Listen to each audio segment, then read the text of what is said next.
Semua orang, cepat kemari dan lihat Ergaozi, si pemalas besar dari desa keluarga Li kita, membawa seutas tali rami dan mau memancing ikan. Cepat kemari lihat lelucon ini. Aku bilang, apa kamu kurang pekerjaan? Kalau hari ini aku bisa dapat ikan pakai tali rami, apa yang bakal kamu katakan? Kalau kamu bisa memancing ikan dari genangan air ini, aku, Li Tiemen, akan lari telanjang keliling desa 3 putaran. Ergaozi tidak memedulikannya. Dia langsung melempar pancingan sederhana yang buatannya sendiri ke dalam air. Tak mungkin kamu bisa dapat ikan. Hanya pakai sebatang kayu, mau memancing ikan? Jangan bermimpi. Yang kamu, bisa dapat ikan atau tidak, bukan kamu yang menentukan. Tanpa kulihat, Ergaozi menggunakan ruang dimensinya. Dan seketika berhasil memancing seekor ikan raksasa. Beneran. Dapat ikan. Hokimu bagus banget. Begini saja bisa dapat ikan. Ikan sebesar ini paling tidak. Beratnya setengah kilo lebih. Nada bicara Li Tiemen terasa iri. Tatapan matanya dipenuhi rasa cemburu. Bukankah tadi kamu bilang aku tak bisa dapat ikan? Sekarang mau bilang apa lagi? Apa kamu harus lepas celana dan lari telanjang sekarang? Li Tiemen sama sekali tidak menyangka. Ergaozi hanya bermodalkan sebatang kayu. Bisa benar-benar memancing ikan. Wajahnya serasa habis ditampar keras-keras. Aku salah. Aku ngaku salah. Oke? Kakak kedua, kamu hebat sekali. Jangan melamun lagi, Maudan. Cepat gali lubang air dan masukkan ikannya. Jangan sampai ikannya mati. Di tengah tatapan terkejut Li Tiemen, Ergaozi berturut-turut memancing 2 ekor ikan besar lagi. Tanpa disadari, makin banyak orang yang menonton Ergaozi memancing. Banyak di antaranya adalah warga desa keluarga Li. Ergaozi punya keahlian seperti ini. Kulihat ke depannya, dia takkan kelaparan lagi. Kakak keduaku punya kemampuan hebat. Kedepannya pasti tak perlu cemas makan minum. Kemarin, dia bahkan menangkap ayam hutan di gunung. Sialan, Goudan. Apa kamu beneran? Kakak keduamu bisa berburu? Jangan dengarkan omong kosong Goudan. Aku cuma lagi beruntung saja. Ucapan Goudan seketika membuat para warga tidak tenang. Meskipun 90% warga desa Li masih kerabat, banyak orang menatap Ergaozi dengan mata merah penuh iri. Lagi pula ayam hutan beda dengan ikan. Itu adalah daging sungguhan. Kepala desa Li Dakyang yang dari tadi diam, akhirnya angkat bicara. Kenapa pada iri? Kalau mampu, naik sana ke gunung dan tangkap sendiri anak kedua. Hasil dari gunung itu milik bersama. Tolong bantu. Ikannya besar sekali. Aku tak sanggup menahannya lagi. Kepala desa tak sempat bertanya lagi. Dia langsung menceburkan diri ke dalam air. Tak lama kemudian, seekor ikan raksasa diangkat oleh kepala desa.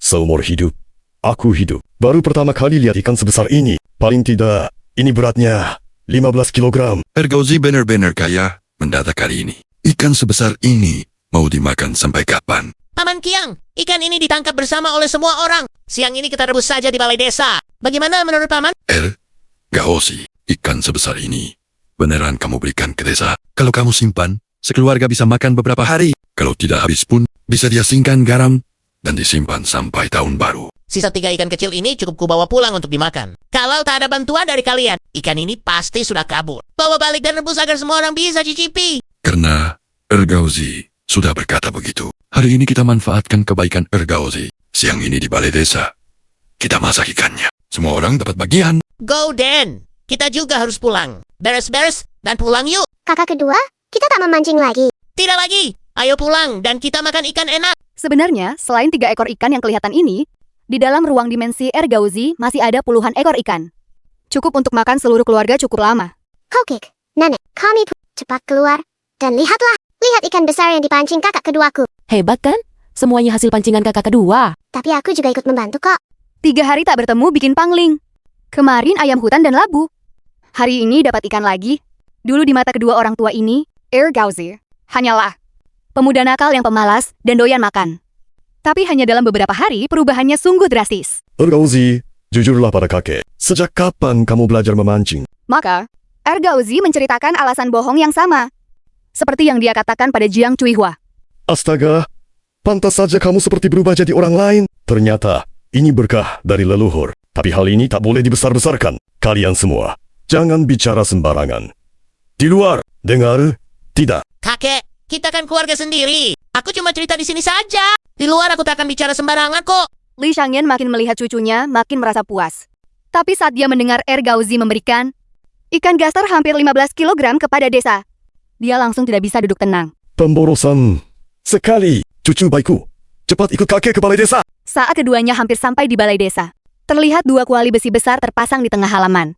Dikelilingi banyak ibu-ibu dan wanita muda. Wah, Paman Shanggen datang. Cepat kemari. Li Shangyan menyilangkan tangan di belakang punggung. hanya mengangguk pelan. Makin banyak orang menyapa Li Shanggen, termasuk Li Dakang, si kepala desa Li.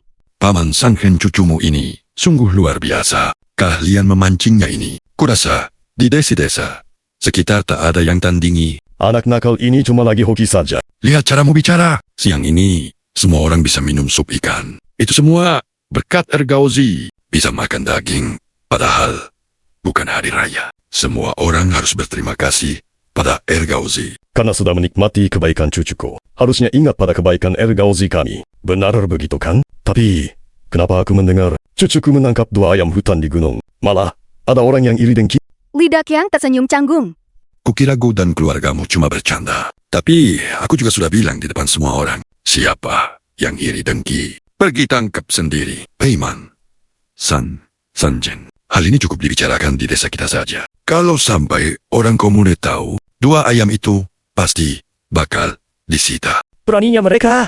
Omong kosong apa ini? Kalau mereka mau, suruh tangkap sendiri sana. Paiman Sanken ini, semua aturan dari atas. Aku pun tak bisa berbuat apa-apa. Kakek, apa yang dikatakan Paman Kiang? Benar, semua ini milik kolektif bersama. Memang kesadaran keponakanku ini tinggi sekali. Li Shanggen masih merasa tidak puas. Bahkan saat Li Dakyang mengajaknya makan bersama, dia tetap menolaknya. Cucu bayiku, ayo kita pulang dan makan di rumah saja. Ada apa ini? Baru keluar sebentar. Kok cemberut begitu?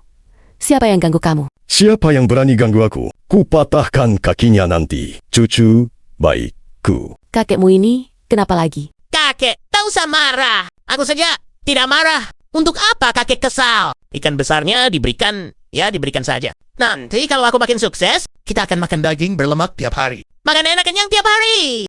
Malam harinya, makanan Ergauzi di rumah kakek lebih enak dari tahun baru.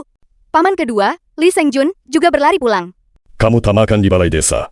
Kenapa malah pulang? Aku kan dengar keponakanku ada di sini. Jadi, pulang untuk mampir tengok. Gauzi, hebat juga kamu. Tadi aku baru dengar orang desa cerita. Kamu beneran luar biasa. Melihat anak keduanya yang tak tahu malu ini, Li tua itu cuma bisa mengelus dada.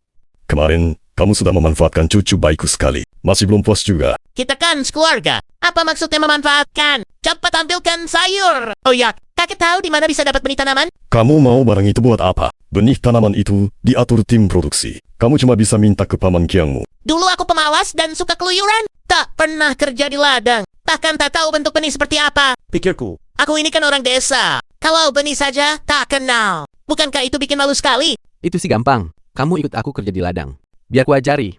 Mulai dari bagi lahan. Tidak usah. Paman kedua, aku cuma mau lihat bentuk benihnya saja. Bukan beneran mau bertani. Nah, begitu baru benar. Ku bilang, mana mungkin kamu mendadak rajin begitu? Beberapa hari lagi aku harus dapatkan benih untuk ditanam di ruang dimensi. Kedepannya tak perlu pusing soal makanan lagi. Malahan bisa bantu orang-orang desa lainnya.